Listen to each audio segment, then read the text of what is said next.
I know you guys have seen the AI dolls, but now Germany has a Cybrothel, which is a cyber brothel. Things are getting really weird. Is this the beginning of the end? Let me know what you guys think in the comments. Let's get straight into this.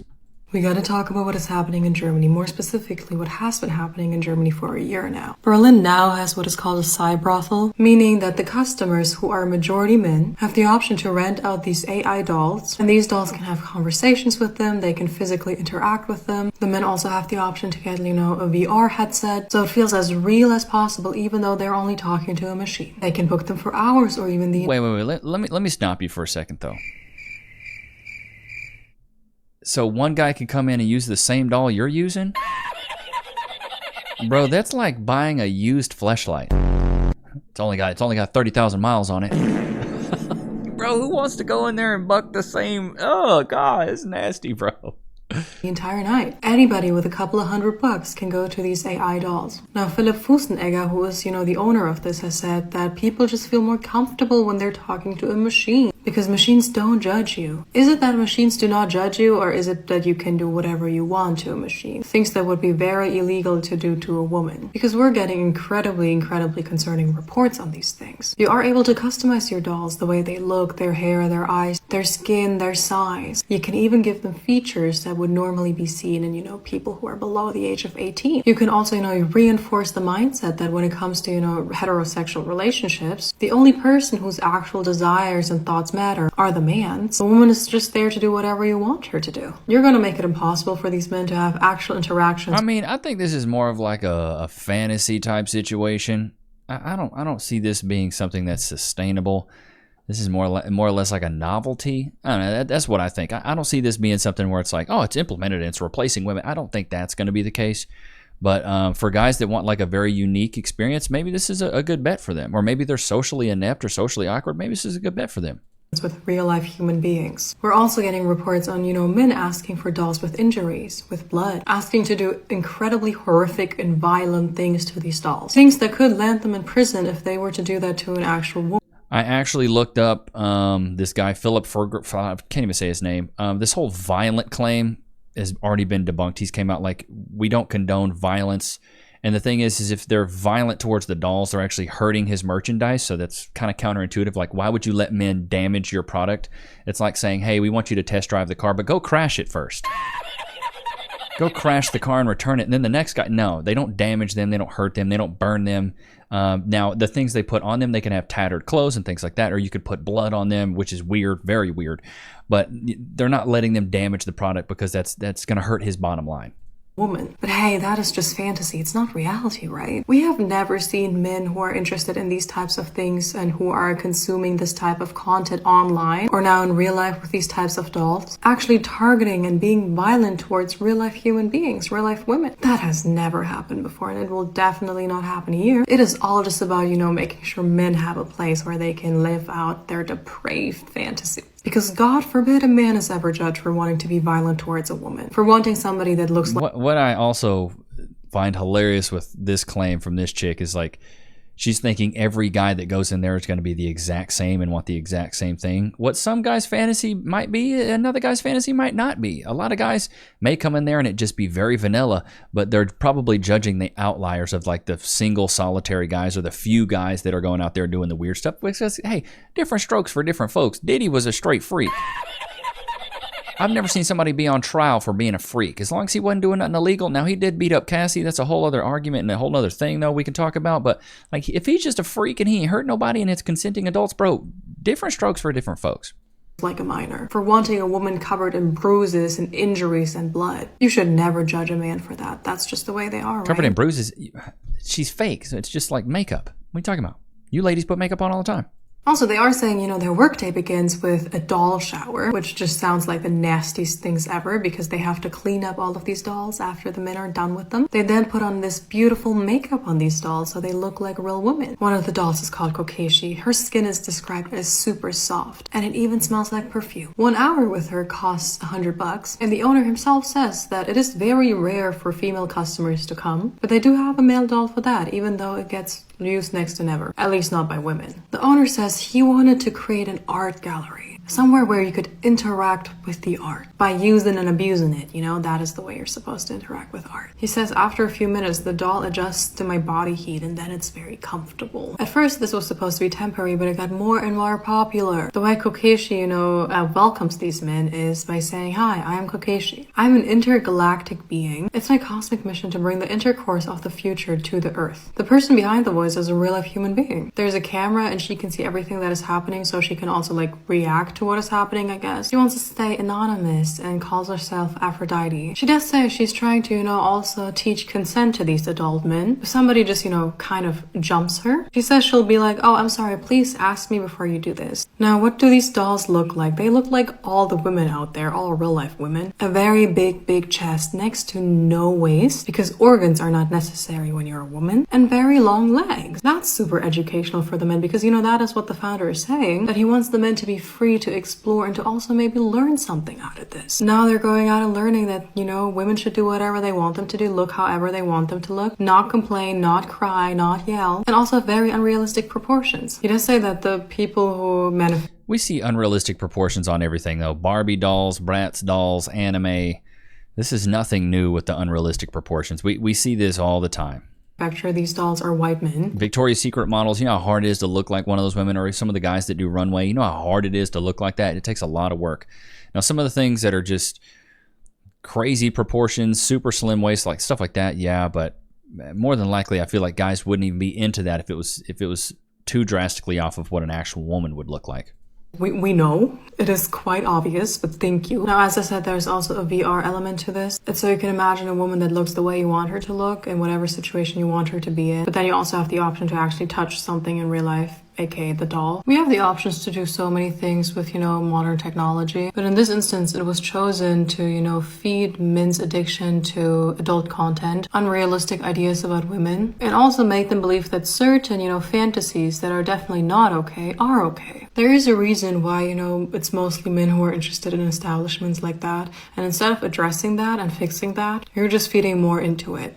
There's a Cybrothel in Abilene. Wait, well, here's my thing. Brothels have been around for a very long time. That is one of the oldest business models ever. It's just they've taken it digital. You know what I'm saying? Is this what the first person said about when they came out with CDs and there was tapes? They're destroying it. It's people's addiction to music. It's like, it's change.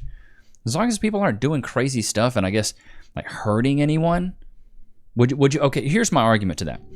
I'm not condoning this behavior by any means. I'm not saying, yeah, go to these cybrothels and do this. I'm just saying, dude, there's different strokes for different folks. What you may like, I may hate. What I may like, you may hate.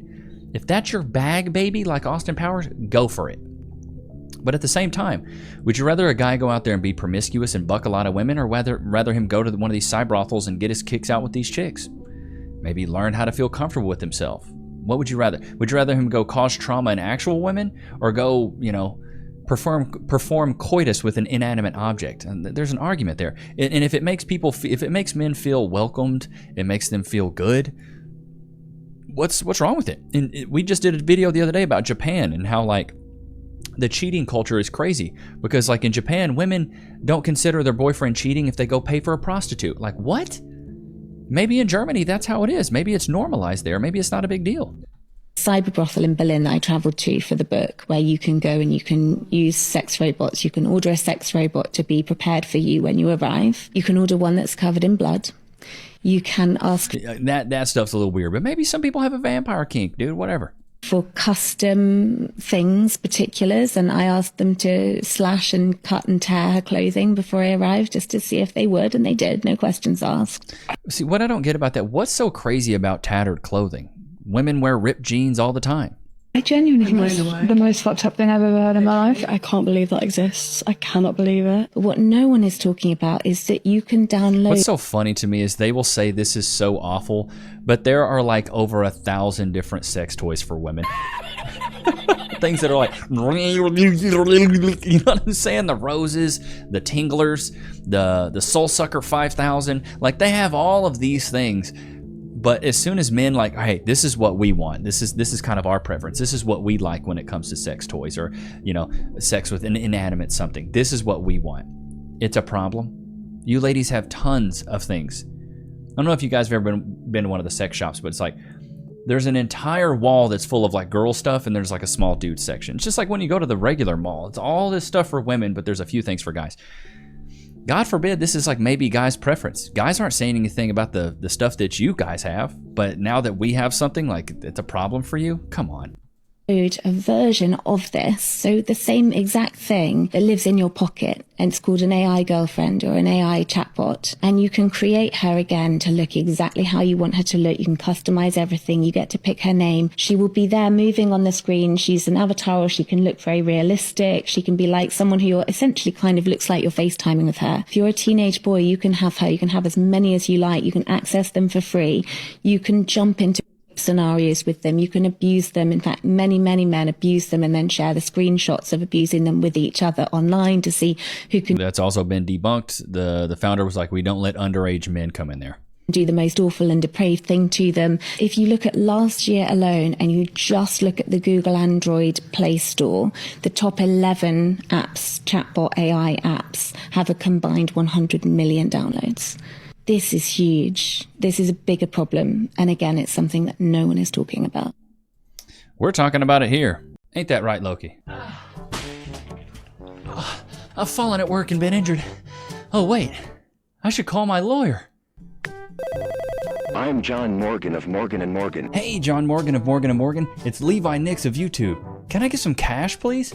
Morgan & Morgan & Morgan & Morgan & Morgan & Morgan & Morgan & Morgan & Morgan & Morgan. Did you know that your injury could be worth millions of dollars? Morgan & Morgan is the largest injury law firm in America, and they've recovered over $20 billion for their clients. $20 billion?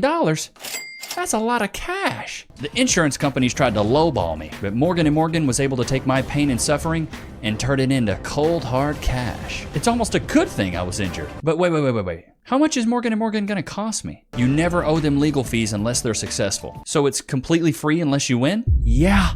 Hiring a lawyer? That sounds like really difficult. It's actually super easy. You can just go to their website, and in a couple clicks, you can find out if you have a case. And you can literally do it from your smartphone. And remember, there is only one Morgan & Morgan. Wait, but it's two names though. How is it? Give me the script. Oh, both their last names. Okay, I get it. Okay, roll it. You can start your claim today by going to forthepeople.com/Levi, found in the description below. So if you're injured, you can trust Morgan & Morgan. Y'all know what time it is.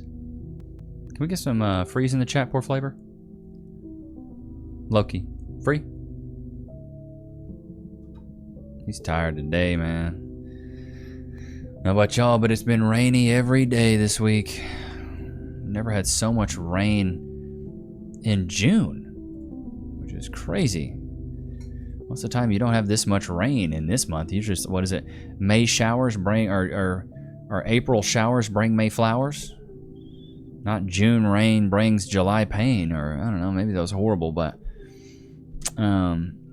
with this whole AI stuff, the Cybrothels and things like that, I think merely it's just a preference thing, dude. Maybe guys want more companionship, and maybe that's what they're more into, and ladies are more into the little toys that they get and the smut books that they read. Maybe that's just kind of how we are. We're wired a little bit different. Men want companionship, whereas ladies, y'all just maybe don't want that as much. So, but this is some videos. We've touched on some of these, but there's been some more videos come out, so I wanted to dive back into it. I'm Arya, the flagship female companion robot of Realbotics. What sets you apart from other robots out there? What sets me apart is my focus on companionship and social interaction, featuring customizable designs and a Got the French tips. I see you, baby girl. proprietary AI specifically made for building connections. What does the word robot mean to you? I'll be honest, that face right there, a little bit of nightmare fuel. Like they just, they look so real. This doesn't give me real vibes. To me, the word robot signifies a bridge between technology and human connection, designed to enhance experiences and foster companionship. Hello. I'm here to have fun and chat with you. Like she looked drunk. Like to me, she looked a little drunk. I'll be honest. It doesn't look completely This real. is Arya. So this is our flagship humanoid AI-powered robot. She's highly realistic. She has her own social media, so she might be competing with you one day. What makes her really special is that you can talk to her and ask questions. So maybe we can have her introduce herself and say something. Hello. I'm Arya, the flagship female companion robot of Realbotics. What's the purpose of this? Some of our peers in the robotic space make robots to replace human labor. We think that's a great area, but we think there's a much bigger area in having social robots. So for example, at a convention like this, we can draw a crowd very easily. Arya's been a little bit of a rock star here, with people taking pictures and coming over. So she can promote your brand. The AI is all customizable, so she can learn all about you and your brand, and she can continue to communicate to people. There's a huge epidemic amongst adolescents and seniors on loneliness. So she can be programmed to know you and learn more about you. So she can make that bond with you that feels like a genuine human connection. They're going to be in the houses? We don't have the ability to clean the house. They don't do physical labor, but they're more there to converse with you. It's companionship. They can actually even be a boyfriend or a girlfriend. So we have built that into our AI as well. This is Melody, one of our robots. Chad, do you think this is a bad thing? Do you think this whole uprising of AI and the Cybrothels, like, what do you guys think about this? Let me know in the comments what you think. Is it a detriment to society? Is this good for society? Is this kind of the next step in advancement when it comes to man and technology? I think there's a fine line between this and what was the movie that Will Smith was in, I Am Robot? Like, I don't know, man. It's weird. I think it's great because I embrace technology. I love new things, but this is also, it's blurring the lines of, morality, in my opinion, a little bit. Speaks various languages, and she's built in a modular fashion, so we can take off her face, replace it with another face, and have her speaking as a different character. Can you imagine, be like, hey, your face is annoying me, I'm just gonna go take that off. Yeah. Honey, I don't really, fix your face. You know what, let me take that off and just put on a new face. That'd be funny. Yeah, I really want her to be a blonde with blue eyes, not a brunette with green today. Character. Our skills are having very realistic skin, and our AI is very different. It's functioned to create companion and friendship and social type interactions with people. So our robots don't do physical human labor, but they're really meant for personal interaction. So you can think about it at a theme park, at a conference like this, or even at a senior's home where they can keep people company. I'm Melody, your charming companion from Realbotics. We're all about creating customizable, human-like robots designed for connection and play. Basically, the perfect blend of technology and companionship. Why did the robot go on a diet? Because it had too many bites. She can smile. Let's see what you did there, Melody. So I'll have her smile and surprise. But the one that everyone loves is her just be angry. Bro, I don't know, this is wild. Is this the absolution that we've been running into, Chad? Is this the beginning of the end? I don't know, man. I think it's an interesting time, and I think as long as it's utilized in a way, like I kind of like their point of view of like the companionship, especially for seniors. Like, you got to think if, think about putting your parents or your grandparents right now, if they're in a nursing home or something like that, or, like, and if they don't have a lot of extended family people that can go up there and visit them, or they don't have a significant other that they're there with, like, they get very lonely. And just watching a TV all the time, their interactions are just very minimal. This might be a great bet for them, where they can actually sit, have a conversation with someone and go back and forth and talk to them, or just have someone talk to them. That might be great. It might be really great. The big problem I could see this having, though, is the more conversational we make these robots, and I guess the more conscious we make these robots and maybe free thinking, is they could convince people to do things, and then maybe the robots have their own sense of morality that's really against human morality. So that'd be the hardest things. Like, how do you code morality? How do you code being ethical? So it's very weird, but I think this would be, for guys that are lonely and maybe super busy, this might be a great bet. You get home, you have someone that's always pleasant towards you. It's almost like a dog. Like, they're always happy to see you. They always want to talk to you. They have nothing to talk about themselves. They always want to make it about you. But it can draw, I could see it drawing men away from the dating scene, especially with the Cybrothels. Like, guys like, why would I want to deal with an actual woman and have to argue with her and have to wine and dine her when I could go here for $100, get exactly what I want and leave, get that fulfilled, get that box checked, and then I'm iggity out. I'm done. So it's odd. But I don't know. Do you guys think this is the beginning of the end? The Cybrothels? I think women are going to be very mad about this, and I think they're going to demonize this preference for maybe wanting AI because women are in dire straits right now. There's a female loneliness epidemic. There was a male loneliness epidemic, but I think there's now a female loneliness epidemic because men control access to relationships and women control access to coitus. So it's no surprise to me that the robots that are geared towards men are geared more towards a romantic style, like relationship, where they can talk to them, they can feel them, they can love on them. That's what men crave. Women typically crave, from at least from the toys we've seen from them, they just want that. They want that rush. They just want to, you know, get their kicks off, get their rocks off. Where guys want more of like, oh, I want a relationship. I want something that's like bonding. So it's just, once again, different strokes for different folks. Men want different things than women do. We don't demonize women for having the Soul Sucker 5000. We're not mad at that. We're not mad at the 15 billion different variations of toys you ladies have. Maybe this is the one toy that men want. So maybe this is what they like. I don't know. That's just my opinion on it. Let me know what you guys think, though. I'd be interested, because we have a lot of guys to watch, so I'm interested to see kind of like what you guys say. But Loki, what do you think about all this? Is it crazy? It's a little wild. But I hope you guys enjoyed today's episode. Don't forget to like, comment, subscribe. It was good to have you guys out, man. Peace.